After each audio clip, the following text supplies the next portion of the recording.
نه نزن یه دقیقه وایسا. ای کاش بعد از 18 سال یه بریم بالا ببینیم چه خبره. یه چند تا دیوار خیلی بد داشت، مجبور شدم با سقف‌ها رو همه رو بیارم پایین.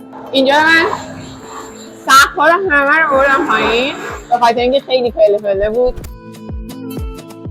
اصلا کلا محیط خیلی خفه شده بود. اینجا رو باز کردم، این دیواره رو یه ذره بردم عقب، ولی مهمترینشونه اینجا رو بگم یه جای هلالی بود، اینجا یه شومینه بزرگ و اینکه این دو تا ستون خیلی بی‌مورد این وسط قرار گرفت و دیزاین رو نمیتونست اجازه بده چیز کنه. این اتاق هم کرده بود حالت سکنجی که اصلا نمیتونستی کمد درست بذاری، نه فضای چیدمان داشتیم تو این اتاق. مجبور شدم که اینجا رو کلا باز کنم.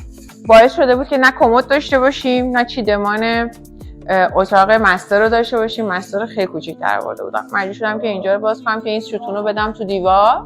اینجا میخواستم اینجا یه ذره بازتر شه و من بتونم اینجا روی این دیوار یا دیوار دیگه بتونم چیدمان داشته باشم، مثلا بتونم تختم با حالا میز آرایش و اینها رو اجازه بدم داشته باشن و اصلا کمدمون یه ذره بزرگتر شه. تمام این سیم ها و راه ها و همه اینها رو جمع میکنم. این چیزها رو میخوام اینا رو بردارم و داک اسپریت استفاده کنم که یه خورده از فضا بهتر استفاده کنیم، سقف‌ها یه ذره صاف‌تر شه و اینکه اینجا هم تموم میشه اینو باید بره.